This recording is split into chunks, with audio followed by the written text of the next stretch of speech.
Sales forces used to be, like when they ever heard like our name or anybody else, other job's name, they wouldn't want to be bothered with you because they figured you were their competition. Like they're trying to sell the same dealer as we're trying to sell. Now why?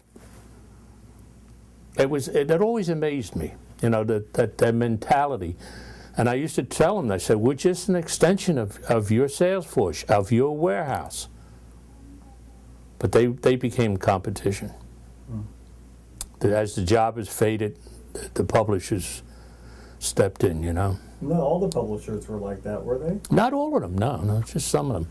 Yeah. But you have other ones, like, for instance, I don't like to mention names because I know people see this stuff. But they'll give, if we have to do so much a year to get 55%, we'll say. But yet, a dealer that does just, like I said, maybe $1,000 a year will get the same price as we do. The only benefit that we have is we give much, much better service. I mean, we get an order in here today, we'll get it out today. Where a publisher won't do that. They're not that quick. They're not set up to be that big for a turnover of their stock. But we get along good with all our publishers, but I'm telling you, it's a struggle all the time.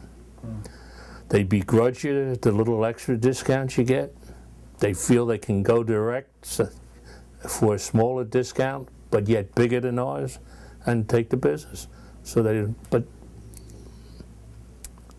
it's a conundrum for me, really. I can't understand it. But that's the way it is. It's not too bad now. I mean, now we're big enough that we have really big buying power now. We have a Canadian outfit up in Toronto. And like I said, our buying power keeps getting bigger. And I guess it's harder for them to turn down the kind of order. Like we'll give them, like Hal Leonard or something, we'll give them a $500,000 order, stock order. They give us, Hal Leonard is a very good firm to deal with. In fact, the other ones are. Outfit's very good.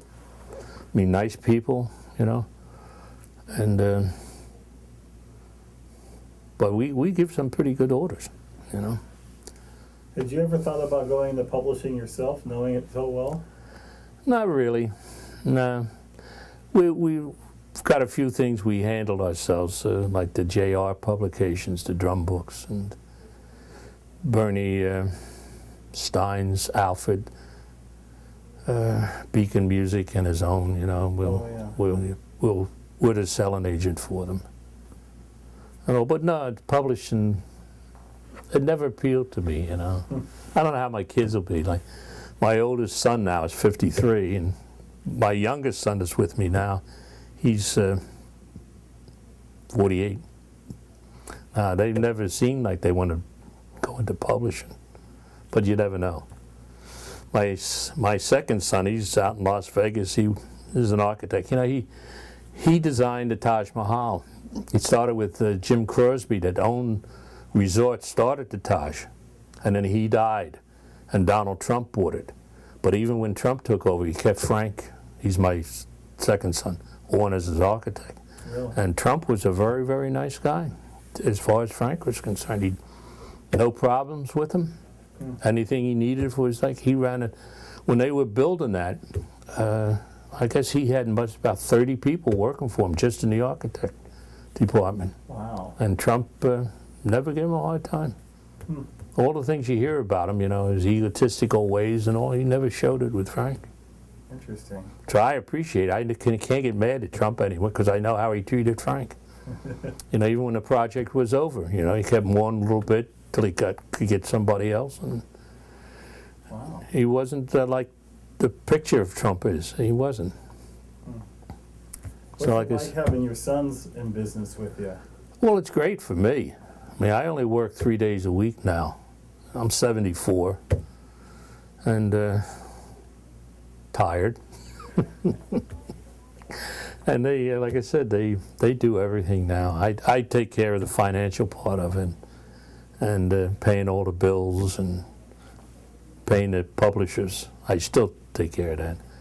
But they do, Charlie and Mike do all the ordering, you know, and they're all over the place. And they deal with the, Charlie mainly deals with the publishers.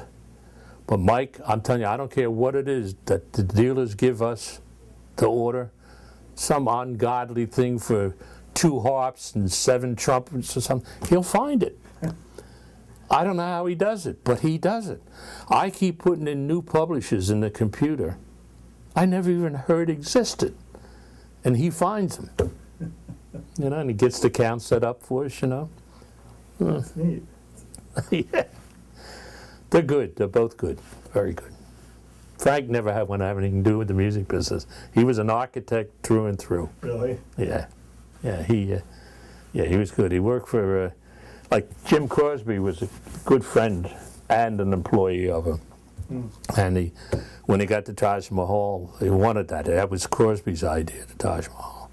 And the thing was only halfway done when he died.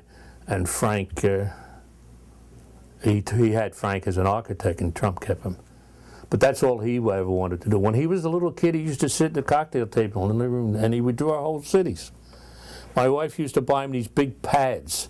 You know, I don't know what they're called, but they're large. And he just drew everything. That's all he did. So that's all he ever wanted to be, you know. That's interesting. But he has his own problems. He's got some kind of rare form of leukemia, hairy cell leukemia, they call it. He's 52, but he never feels good. They say it's terminal. I don't know what's going to happen. But he's a great guy, too. I mean, he loves to travel. My youngest son went on a vacation with him. They went through Europe, Egypt, and all the different things. Mike came back. He says, never, ever again in my whole life am I going on a vacation with my brother Frank. He says he never sits down. If it's a church there, he's got to see it. If it's a graveyard, he's got to do these rubbings of the tombstones, you know. He says, I'm tired. But he won't go on a vacation with him anymore. Frank's good. Energetic guy. Yeah. But he's a great guy. He's 52 now. How has the business changed for you since you first started? How is it different? Oh, you mean the business itself or what I do? I think the business itself. Well, again, the first thing that comes to mind is, like I told you, there was everybody, if you had a song, you published it yourself. There was a lot of individual publishers. Now they're only selling agents. And if you got a song, you'll go maybe to Hal Leonard, or Alfred owns Warner Brothers now.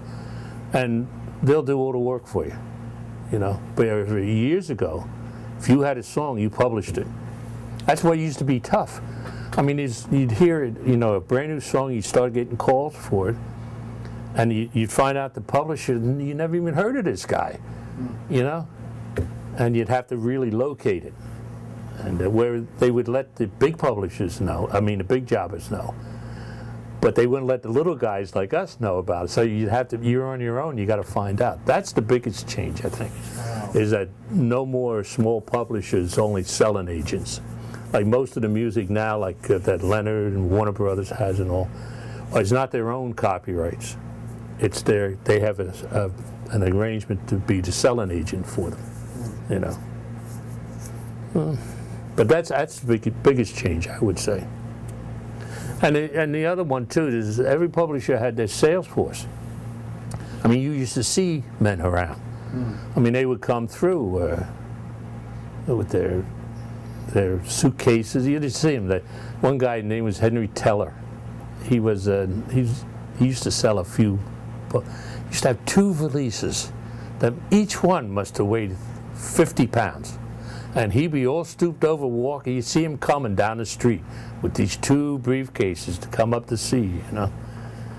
And I miss that too, that close contact with them, you know, that just personal, in front, you know, you meet them, not by phone or anything like, which most of it is by phone nowadays. Well, but they're the 2 biggest changes, I would say.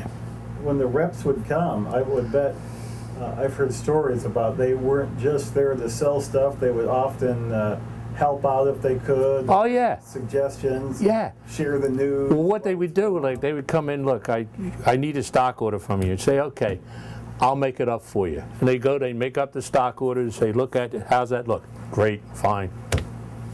I mean, they would actually go in there and actually make the stock order up for you. You know, count the stock you had on hand and make an order up. I mean, you wouldn't get that today.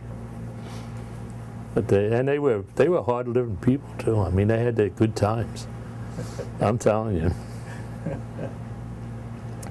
Yeah, they always had their little black books of who to see in the cities and stuff like that. And like they worked hard all day and they stayed up most of the night. I don't know how they did it, but they did. And traveling all the time, all over the place. Yeah. But they were like Carl Zorns from Marx. He was one of the funniest guys I've ever known. He used to be a song plugger, like down Atlantic City's boy. And he bought, it's a straw hat, it used to be called a sailor. I don't know how they got the name, but it was straw with a brim on it. And that's the kind of hat he used to wear. And he would come with these bright red and white striped vests on, you know, and stuff like that. Yeah, he was a real good guy, you know. But he was the salesman for E.B. Marx. And then Chappelle, Chapel, whatever you want to call it. I used to call it Chappelle. They had their own salesman. Harry Sulkin. He used to play the cruise ships. He was I think he was either trombone or saxophone player. The saxophone, I guess it was. He used to come through, and Nat Korn for Warner Brothers. And like I said, you knew everybody. I mean, it was like a family almost. You know, that everybody knew everybody else, and they cared about you a little bit. Did you, in your end of the business, see a lot of rise in business? For example, when the Beatles hit and things like that. Oh yeah, I remember the first Beatle book came out. It was a black book, and it wasn't published by Hanson. Had most of the books. I think there used to be a company called Leeds Music. Again, one of those individuals that just got soaked up by the bigger ones. I think they were the first one. It was a black book. It sold for $1.95, I think. And that was the Beatles' first book, a little thin thing.